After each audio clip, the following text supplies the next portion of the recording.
What's going on, YouTube? It's your boy, CamATL, and welcome back to another NBA High Five video with your boy. I am attempting, by doing this video a little later, to do a video without having to make any updates, nothing like that. And we got, a good bit of little news by about lunchtime is when I'm recording this.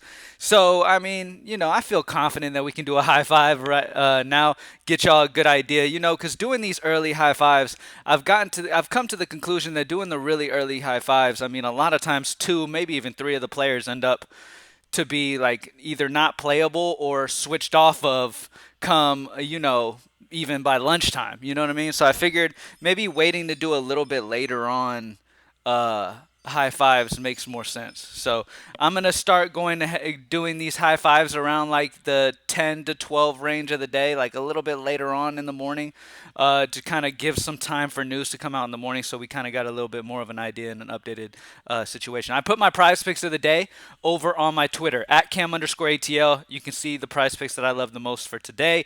Let's get straight into this, baby. Use code GREENLIGHT on prize picks. If you're making your first deposit, it'll match up to 100% of 100 up to $100. So a free $100 if you deposit $100 on prize picks using code GREENLIGHT. Let's get straight into this high five, baby. Starting off at point guard, we got Bradley Beal out. So Spencer Dinwiddie is going to be a big factor here, okay? Now, the matchup of Drew Holiday is not ideal. Drew Holiday is a solid defender, but at the end of the day, it's just opportunity, plain and simple here for Spencer Dinwiddie. When Bradley Beal's off the floor, this dude has crazy high usage, and I really, really love Dinwiddie's potential here in this situation with Bradley Beal off. Another guy that I'm going to go with that I really like today is going to be Kyle Kuzma. I have Kyle Kuzma almost projected at 38. He is 7'4". At the end of the day, Kuzma and Dinwiddie are going to get a significant bump in usage and, fantasy potential here with Bradley Beal off the floor. It is a fantastic spot here. I really, really like Kyle Kuzma and Dinwiddie paired up together with Bradley Beal off the floor for this Washington team. There's not many playmakers on this team that'll take away much from their usage at all. These two guys are going to be the main factors of this Washington squad. Yes, blowout potential is there, and that could affect both of them, but either way, Dinwiddie and Kyle Kuzma, I'm expecting over 30 minutes for sure. And in this situation here against Milwaukee, I really like this spot. Last time against Milwaukee, I believe Bradley Beal was active in this earlier game. Kyle Kuzma played 30 minutes, got 38 in that game. So it's a fantastic spot for both of these guys on Washington. I like both of them. Josh Hart was ruled out, so Nickeil Alexander-Walker is very interesting to me here. I haven't projected almost at 5x. I haven't adjusted that yet with the Hart news yet. I haven't adjusted my projections personally with that news, but in my mind, Nickeil Alexander-Walker has been jumped up for sure. He's 5'2". He's going to get a solid usage bump here with Josh Hart out.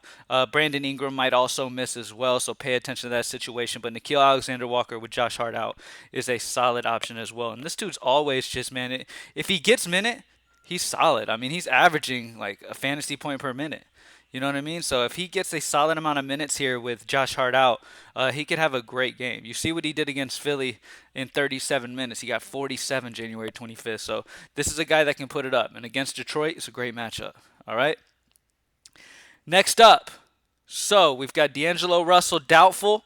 Patrick Beverley is back, ladies and gentlemen. Now, we don't know 100% on his minutes, but I'm expecting him to jump back into solid minutes here. With D'Angelo Russell out, Patrick Beverley being back in, he is under 5K. It is a fantastic spot to jump on Patrick Beverley here. It is, yeah. So the only reason you wouldn't play Patrick Beverley here with D'Angelo Russell out is if you think his minutes are going to be held highly in check. Now, that's something we got to keep an eye on and keep, looking over. But as of right now, I'm expecting Beverley to play a good bit of minutes here, and I really like him at 4-9 with D'Angelo Russell out. It's a fantastic spot for him, so I'll have him a lot in a lot of versions. Versions. Okay, I'll have him in a lot. Anyways, my spend up of the day, a guy that I'm really looking at here is Stephen Curry. Now, DeJounte Murray right here with him is a fantastic player. He's been having a fantastic season. Love DeJounte Murray, one of my favorite players in the NBA. But this is Stephen Curry for only $100 more with no Klay Thompson, no Draymond Green, going again in a much better matchup against San Antonio than DeJounte has against Golden State. So I love Stephen Curry as my spend up as of right now. He's the guy that I have a lot of interest in. I want to say that Jokic's probably going to go berserk against Karl Anthony Towns tonight in Minnesota. Maybe this game stays a little close here, and I really like Jokic's upside potential. Um, with facing Minnesota, who's bad versus bigs. Karl Anthony Towns is not a defensive center, and by no means he does not play defense. So Jokic should be able to eat him alive and really probably have a huge game. But Stephen Curry is what 2,300 less. Literally 2,300 less. So I'm going to go Curry. I think he's going to have a great game here against the Spurs. And I think with it being in San Antonio, this game stays competitive. So it's interesting. So not only do you have Klay Thompson now, but you got Draymond out too. It's a solid spot for Stephen to really ball out. And that's it, y'all. We got Spencer Dinwiddie and Kyle Kuzma with Bradley Beal out. We have Nickeil Alexander-Walker with Josh Hart off the floor. Possibly Brandon Ingram also out. So pay attention to that.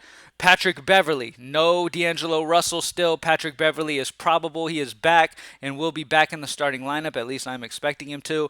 And as long as they don't come out and say he's going to have a limit of 20 minutes or something like that, then I'm all over Patrick Beverley if he's not going to have a minutes restriction. But keep an eye on that. Obviously, he is coming back from a little bit of a lengthy-ish off time. So we'll see what happens. But Patrick Beverley at 4.9 is a fantastic play. I haven't projected over 6x this price tag. And then Stephen Curry as my spend up. Like I said, I love Jokic for GPPs tonight. I just rather spend that, save that 2,300 as of right now and grab Steph with Klay and Draymond out against a great matchup against San Antonio. And that's about it, y'all. I mean, in GPPs, you could get, I'm expecting Stephen Curry probably to be higher owned than DeJounte Murray. If you want to pivot off Curry to DeJounte in GPPs, you guys know options are endless in GPPs. And it's always, you can do whatever. You know what I mean? We know Stephen Curry is not a lockdown defender by no means. He's not much of a defender at all.